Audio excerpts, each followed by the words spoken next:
नरेंद्र मोदी 3.0 की सरकार ने एक बार फिर से बजट पेश किया है और इसको लेकर विपक्ष लगातार हमलावर है और संसद भी चल रहा है। ये बजट पूंजीपतियों की कमीशन वाली सरकार की कमीशन वाले अधिकारियों के लिए बजट। ये बजट देश के एक एक जनता के लिए है, देश के रहने वाले 135 करोड़ नागरिकों के लिए है। जब विरोध के लिए इस बजट में कुछ नहीं बचा किसी के पास कि लोग केवल विरोध के लिए विरोध कर रहे हैं। पूरे देश का कल रविवार 1 फरवरी 2026 को एक संडे के दिन बजट आता है। वित्त मंत्री निर्मला सीतारमण नरेंद्र मोदी 3.0 की सरकार ने एक बार फिर से बजट पेश किया है और इस बजट में तमाम सारी योजनाएं हैं और इसको लेकर विपक्ष लगातार हमलावर है और संसद भी चल रहा है, पार्लियामेंट भी इस समय चल रहा है और राहुल गांधी कह रहे हैं हमको बोलने नहीं दिया जा रहा। इस बजट में और खासकर भाजपा सरकार ने विकसित भारत 2047 का विजन दिखाया है। हमारे साथ बात करने के लिए ऊंचाहार विधायक मनोज पांडे जी हैं और जानते हैं कि इस बजट में क्या खास है और आपका क्या मानना है इस बजट को लेकर। सर, सबसे पहले स्वागत है बीसी पंडित जी, धन्यवाद। बजट आया है आपकी सरकार का और विपक्ष लगातार हमलावर है, तो कैसे आप पहले तो इस बजट को देखते? नहीं, मैं सबसे पहले तो बधाई दूंगा देश की माननीय वित्त मंत्री जी को कि भारत के यशस्वी प्रधानमंत्री जी के नेतृत्व में, उनके दिशा निर्देशन में जो भारत का बजट लोकसभा में आया है, ये बजट देश के रहने वाले 62% अन्नदाताओं के चेहरे को देख करके लाया गया है। इस बजट में उत्तर प्रदेश ही नहीं, पूरे देश के युवाओं की प्रगति, विकास और रोजगार से जोड़ने के विषय को लेकर के ये बजट आया है। ये बजट जहां पूरे देश के 135 करोड़ लोगों की प्रगति का है, वही मैं कह सकता हूं कि जो एक सपना ही नहीं बल्कि एक लक्ष्य है भारत के माननीय प्रधानमंत्री जी का कि भारत को हम आने वाले बहुत जल्दी दिनों में भारत को विश्व की तीसरी आर्थिक सबसे मजबूत व्यवस्था में शामिल करेंगे। उस लक्ष्य को लेकर के ये बजट लाया गया है।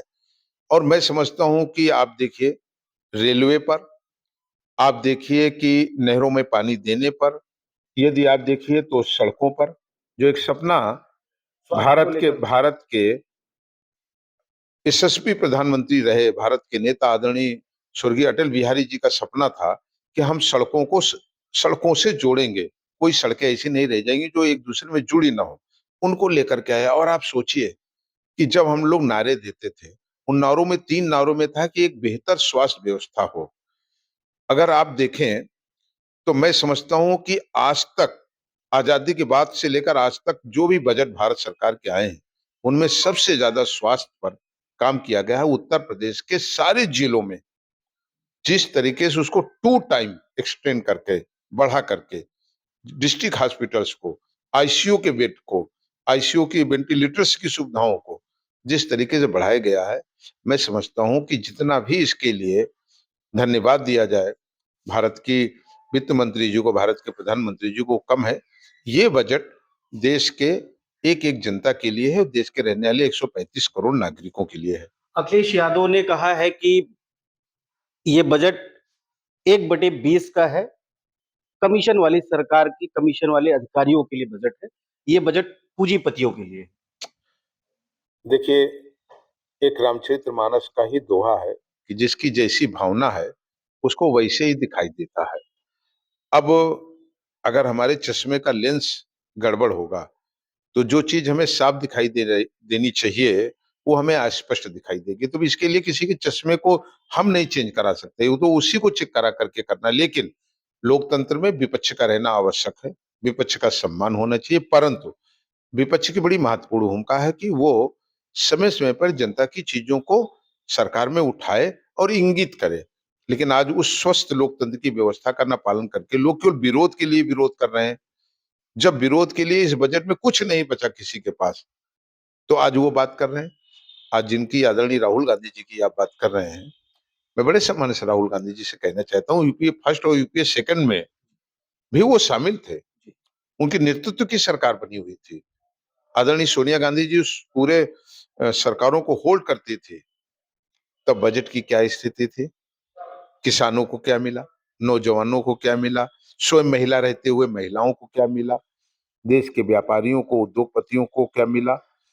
तो अगर उसकी समीक्षा कर ले तो लोगों के पास बोलने के लिए कुछ नहीं है। लेकिन ठीक है, उन्हें अगर बुरा ही बोल करके, अगर उन्हें दर्द है इस बात का कि किसानों को क्यों दिया गया, उन्हें दर्द है कि भारत के रहने वाले लोगों को की स्वास्थ्य व्यवस्था को ठीक करने के लिए उत्तर प्रदेश में भी इतना पैसा क्यों दिया गया, अगर इससे उनका विरोध है तो मैं उनको बधाई देता हूँ कि बढ़िया है। अगर वो आम जनता का विरोध कर रहे हैं तो उन्हें मुबारक हो इसको। एक कुछ मिनट पहले पार्लियामेंट भी चल रहा है देश का, और कुछ मिनट पहले कांग्रेस के सोशल मीडिया पे एक पोस्ट डाली जाती है, और प्रधानमंत्री जी की उसमें पोस्ट है, उसमें लिखा है नरेंद्र मोदी प्रधानमंत्री जो हैं देश के, वो डरपोक हैं।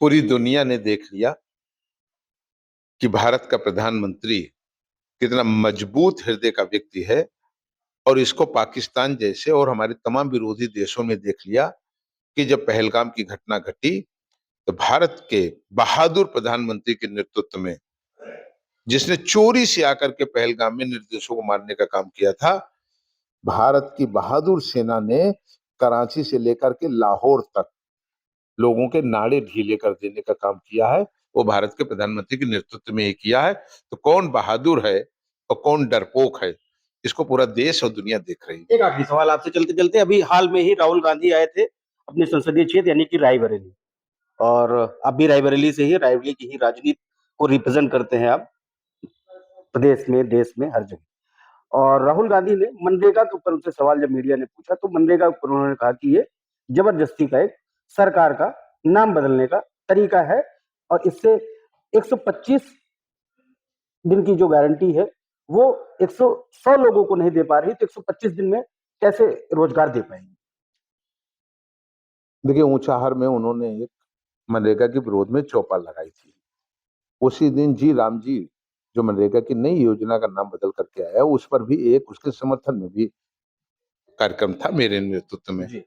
वहां 500 आदमी था, यहाँ 8,000 आदमी था।